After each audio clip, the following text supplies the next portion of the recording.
क्रिंग्स सबसे टॉपिक है कोई खोया है आपके सपने में। Wow, dream land. ओके, तो हम करने वाला है इसके बारे में reading and we got the object over here. पहला है ये love messages, then we got the tarot, then we got this one oracle. ठीक है, सबसे पहले हम देखते हैं tarot, so let's connect to it.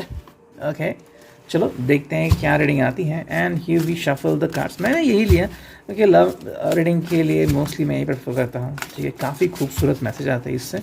ठीक है, चलो वाह, ये 2-3 कार्ड आ गए। देखते हैं और क्या रीडिंग आती है। ठीक है, और कुछ कार्ड चुनते हैं हम। कोई सपने देख कोई खोया है आपके सपनों में, है ना। चलो, तो ये आ गए कार्ड्स एंड अब हम करते हैं रीडिंग। ठीक है, so let's connect to it. पहला कार्ड जो है वो है knight of wands. As you can see ये है it is your such fire sign and that's the one like victory. भाई मैंने तो पा लिया है। Okay, I think knight of wands में अगर हम कुछ देख सकते हैं यहाँ पे काफ़ी खूबसूरत सा meaning. I think this person is like having your heart in their hand. ठीक है, मतलब कि इस पर्सन ने आपका दिल जीत लिया है। कहीं ना कहीं को लग रहा है कि भाई ये पर्सन सच में, मतलब अगर ये आपको प्रपोज करता है तो आप ना नहीं कहोगे, या तो आप ऑलरेडी मैरिड हो सकते हो या फिर ऑलरेडी आपने कमिटमेंट दे दी है। ठीक है, तो एक मोमेंट होता है ना कि भाई मैंने ये पा लिया है, सब सुख चैन जो कहता है ना, वो एक मोमेंट यहाँ पे दिख रहा है। This person basically is very idealistic and इसके साथ से भाई अभी तो उसके लिए मतलब कहते हैं ना कि भाई सेलिब्रेशन का टाइम आ गया है। ठीक है, so if you are looking for celebration this is the right momentum. और वैसे जैसे हम आज देख रहे हैं तो आज फ्राइडे है एंड टुमारो इज सैटरडे। तो अगर किसी के प्लान्स है, सिर्फ किसी के अगर 5 दिन के वर्किंग आवर्स है तो 2 दिन के लिए ये पर्सन और आप दोनों मिलकर धमाल मचा सकते हैं। ठीक है, so that's one thing about it. Second जो कार्ड है वो है क्वीन ऑफ वॉन्ड्स। तो अगेन वॉन्ड्स आ गए यहाँ पर, ये क्वीन। क्वीन मतलब बहुत सारे प्लान्स है इस पर्सन के regarding you and may be ये पर्सन बहुत कुछ प्लान आउट भी कर रहा है। सेकेंडली ये काफ़ी दिलचस्पी दिखा रहा है, मे बी आपको कुछ प्रेजेंट करने में, शायद वो आपके लिए कोई गिफ्ट भी चुन रहा हो, या फिर अगर पास्ट में आपको पता है कि इस पर्सन ने बहुत कुछ आपको गिफ्ट्स वगैरह दिए हैं तो ये उनका एक एटीट्यूड है। ठीक है, हालांकि ये भी हो सकता है कि ये पर्सन अभी आपके कांटेक्ट में नहीं है लेकिन पहले इस पर्सन ने आपको बहुत सारे गिफ्ट्स दिए थे। तो ये पर्सन मतलब उसके ज़िंदगी में, उसके दिल में आपकी एक जगह ज़रूर है, लेकिन कभी कभी इंसान को चट्टान की तरह सख्त भी होना पड़ता है क्योंकि सिचुएशन के ऊपर हमारा कंट्रोल नहीं होता। ओके, तो हम खुद को तो कंट्रोल कर सकते हैं लेकिन बाकी लोगों को और सिचुएशन को हम कंट्रोल नहीं कर सकते। तो यही बात यहाँ पे आती है। तो अगर कोई ऐसा पर्सन है जो पहले आपके साथ था, आपसे बहुत इफेक्टिवली बातें करता था, loved you a lot and gifted you a lot, लेकिन आजकल नहीं है, तो ये मोमेंट है कि ये पर्सन अभी भी, मतलब अगर आप उससे कनेक्ट करोगे, आपका नंबर जाएगा उसके स्क्रीन पर, तो वो आपको देख के 2 सेकंड के लिए तो स्तब्ध देने की स्टिल रहेगा। ये ज़रूर हो सकता है। ठीक है, थर्ड कार्ड देखते हैं क्या है। That's all about the 5 of swords. That's all about it. कहीं ना कहीं लग रहा है कि भाई somebody is in deception mode. Deception मतलब क्या है कि या तो किसी का सेपरेशन हो चुका है। ओके, कुछ ऐसे कमेंट्स आते हैं कि भाई अभी वो बात नहीं करते या फिर क्यों बात नहीं करते। तो भाई कभी कभी क्या होता है ना, हम उसे एक्सेप्ट नहीं करते। जैसे कि अभी एक डिस्कशन चल रहा था, ये एक मटेरियलिस्टिक बात है लेकिन मैं आपके साथ शेयर करता हूँ। फ्रिज मैं कल परचेस कर रहा हूँ, ये मुझे देना है, रिप्लेस करना है। तो मेरी कैट वहाँ पर बैठी थी, मैंने कहा कि इसको नहीं देते हैं। तो me and sis have lots of talk going on कि भाई इस फ्रिज का क्या फ़ायदा है, फ्रिज में इतने से इश्यूज़ आ गए वगैरह वगैरह। तो कई बार कुछ चीज़ें जो होती हैं वो सही नहीं होती, तो ऐसे में हमें कोई ना कोई डिसीजन लेना ही पड़ता है। ओके, तो जाहिर सी बात है, मान लीजिए इस पर्सन को अगर लगा कि इसका और आपका एटीट्यूड बहुत डिफरेंट है, या फिर कुछ लोग डिसऑनेस्ट होते हैं, या फिर कुछ लोगों को अलग तरीके से ज़िंदगी जीनी होती है, और अगर आप बहुत ही सॉफ्ट दिल के हैं, मोम जैसे, कि वो अगर कुछ भी कहे और आपको चोट पहुंचेगी तो ये पर्सन 10,000 बार सोचेगा आपसे कनेक्ट करने से पहले। तो कहीं ना कहीं ये बात यहाँ पे आती है। जेमिना, लिब्रा, एक्वेरियस, शायद इस पर्सन ने आपका दिल भी दुखाया होगा क्योंकि जेमिना है यहाँ पे, लिब्रा भी है, तो कुछ ऐसी बात करके शायद आपका दिल भी हर्ट हुआ होगा। लेकिन आज भी अगर आप उससे कनेक्ट करोगे तो आपकी जगह उनके दिल में ज़रूर है, ये मैं यकीन से कह सकता हूँ। ठीक है, ace of cups, cancer, Scorpio, Pisces.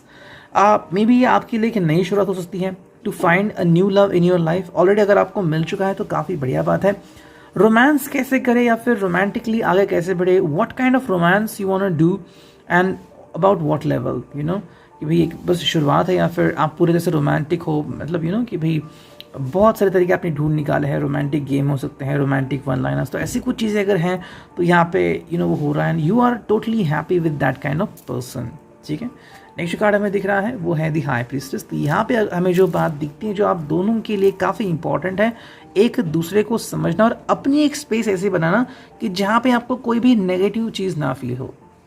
Okay, देखो कुछ फिल्में अगर आपने देखी हो या फिर कुछ कपल आपने देखे हो तो कई बार वो ओवर करते हैं, आपको लगता है कि भाई this should not be done in front of all, right. तो उसी तरीके से द हाई प्रीस्टेस का मतलब है कि आपकी या उनकी ऐसी जगह है कि मतलब आप उनको अप्रिशिएट ही करते हैं। ना तो इस पर्सन ने सबके सामने कभी आपसे बदतमीजी की है, ना ही उसने कभी ओवरडू किया कि आपको कहे भाई you can't do this in public place. Okay, तो कहीं ना कहीं ये पर्सन ने आपको उस तरीके से एक्सेप्ट एंड अप्रिशिएट किया है जिस तरह से आप उनको करते हो, बहुत ही बेहतरीन तरीके से। ना तो नेगेटिव टॉक, ना तो नेगेटिव हाँ, ठीक है। तो ये चीज़ यहाँ पे आती है। नेक्स्ट जो कार्ड हमें दिख रहा है यहाँ पे, ओके, वो है एस ऑफ कॉइन्स। तो सेकंड एस आ गया, that is all about the coins. Coins का मतलब होता है टॉरस, कैप्रिकॉर्न, अर्थ साइन। तो जहाँ पे आपकी रिस्पेक्ट है, जहाँ पे उस पर्सन की रिस्पेक्ट है, जहाँ पे एक दूसरे की सोच की रिस्पेक्ट है। कई बार आपको ऐसे भी दोस्त मिले होंगे कि बातों बातों में वो कुछ ऐसी बात करते हैं कि किसी का दिल हर्ट होता है। तो यहाँ पे अप्रिशिएशन दोनों की तरफ से है, कोई किसी का दिल नहीं दुखा रहा है, एक्सेप्ट कर रहे हैं एक दूसरे के प्रोज एंड कॉन्स। मतलब कोई अगर गुस्से वाला भी है तो इतना तो लिहाज ज़रूर करेगा या फिर आप करोगे कि भाई मुझे कोई भी उटपटांग सी बात नहीं करे, इसकी वजह से इस पर्सन को दुख हो जाए, है ना। तो ये आई थिंक यहाँ पे हो रही है। तो एक कनेक्शन जो बन रहा है ना कि भाई I want such kind of person who will be with me just like me. तो ये जस्ट लाइक मी एक्चुअली मिलते नहीं है। ओके, जिन लोगों को भी लगता है कि भाई फेशियली अगर आपको लग रहा है कि yes the person is beautiful, I am beautiful, नहीं, ऐसा नहीं होता। ये ब्यूटीफुल बस दिखते हैं। अगर आप देखोगे किसी की प्राइस की कोई अगर खुद की ग्रूमिंग सेशन करता है तो what amount the person page, तो आपको लगेगा भाई ये बहुत ज़्यादा है। ठीक है, नेक्स्ट कार्ड है यहाँ पे वो है eight of coins. As you can see, काम में मन लगना, काम में दिल लगना, मतलब एक्चुअली आपने कई बार उल्टा सुना होगा कि भाई किसी की याद में काम में गड़बड़िया हो रही है तो भाई हाँ sorry I am in love. ये नहीं, एक्चुअली जब कोई सच में अपना मिलता है ना तो काम में एक्चुअली मन लगता है, दिमाग काम करने लगता है एंड कोई मजबूरी कभी सामने नहीं आती। ये होता है एक्चुअली प्यार का मतलब। प्यार हमेशा स्ट्रांग होता है, प्यार कभी भी इंसान को वीक नहीं बनाता। ठीक है, तो लोगों ने आई थिंक या फिर फिल्मों ने बहुत ही घटिया मैसेज दिया था कि प्यार की वजह से इंसान जो है वो झुक गया फिर कमज़ोर पड़ गया। ऐसा कभी नहीं होता, प्यार कभी इंसान को कमज़ोर नहीं बनाता। एंड जो फिनाले कार्ड है वो है six of wands, as you can see, and that is all about the beautiful message, crafted message हमें मिला है। ये है द लास्ट वाला कार्ड जो कि है regarding victory and marriage. Okay, six of wand का कार्ड जो होता है ये भी इंसान को फाइनली पता चलता है कि भाई yes you are made for me और I am made for you. तो वो चीज़ है कि बहुत सारी ठोकर खाने के बाद कुछ लोग, आपको एक मूवी थी आई थिंक मुंबई पुणे मुंबई, ऐसा कुछ तो वो मूवी का नाम था, पता नहीं मुझे, मैंने देखी या नहीं मूवी। तो उसमें एक बताया था स्टोरी ऐसे कि दो लोग जब मिलते हैं काफ़ी दिनों बाद, पता नहीं वो किस फिल्म की स्टोरी थी, थोड़ी आई एम सॉरी। तो उसमें दोनों लोग कहते हैं, लड़का कहता है कि मैं इतनी लड़कियों को रिजेक्ट कर चुका हूँ या मैं रिजेक्ट हो चुका हूँ, लड़की भी कहती है ऐसा। लेकिन फाइनली जब वो मिलते हैं, मुलाकात होती है, फिर इतना मतलब अच्छा उनको लगता है कि फाइनली कोई तो मिला जो सच में मेरे लायक हो, जिसको मैं समझ सकता हूँ, जो मुझे समझ सकती है। ठीक है, तो वो बात हमें यहाँ पे देखने को मिल रही है। तो ये थे रिगार्डिंग द टैरो, और अब देखते हैं लव मैसेजेस क्या आते हैं। चलो करते हैं कार्ड्स की शफलिंग और हम चुनते हैं सिर्फ कुछ लव मैसेजेस। एक तो आ गया, बाकी के कार्ड्स देखते हैं क्या आते हैं। चलो देखते हैं। हियर वी गो, 1 2 ठीक है 3 4 5 6 7। ठीक है, चलो 7 और ऑलमोस्ट अभी पता नहीं कितने कार्ड्स हो गए हैं। तो देखते हैं वन बाय वन कार्ड्स क्या कहते हैं। ठीक है, देखो पहला जो कार्ड है वो है even when you are angry और gloomy you are still adorable. जो मैंने कहा था गुस्से को कंट्रोल करना एंड उसमें भी स्माइल लाना, ये तभी मुमकिन होता है जब कोई सच में आपके दिल को छू लेता है। तो वो हकीकत यहाँ पे बयां हो रही है, यू आर सिंपली इररेसिस्टिबल। मतलब ये पर्सन आपके बिना रह नहीं सकता। ये जो फीलिंग आती है ना तभी आती है जब सच में कोई जुड़ जाता है, जिसको सच में देखते मन करता है कि भाई yes you are the one for me. ठीक है, तो ये शायद आपके साथ हो सकता है या फिर हो रहा है। नेक्स्ट कार्ड है भाई you support me in my interest and hobbies. जैसे मैंने कहा कि एक दूसरे को सपोर्ट करना। ठीक है, ये नहीं कि भी ताने मारना या फिर एक दूसरे को गाली गलौज करना या फिर दूसरे की कमी निकालना, ये प्यार में नहीं होता। प्यार में लोग सपोर्ट करते हैं एंड एक दूसरे को काफ़ी आगे तक ले जाते हैं। You are my best friend and always will be, एक बहुत ही खूबसूरत सा रिश्ता जो है, था और रहेगा। Then you got this one जो कि है you are such a kind human being, मतलब बहुत ही अच्छे इंसान भी हो और ये एक अच्छा मोमेंटम ज़िंदगी में पाना कि भाई जिससे मैं प्यार कर रहा हूँ या प्यार कर चुका हूँ वो इंसान बहुत ही खूबसूरत है दिल से। You bring a smile to my face every morning and you know how to put me first, हमेशा कैसे एक दूसरे को याद रखना और कैसे हमेशा पहले उनको याद करना एंड हमेशा चेहरे पे स्माइल लाना, ये सिर्फ वही लोग कर सकते हैं जो सच में एक दूसरे को दिल दे बैठे हैं, ना कि दिखावा कर रहे हैं। ठीक है, that is all about the love messages. और फाइनल देखते हैं कि इस ओरेकल से हमें क्या रीडिंग मिलती है।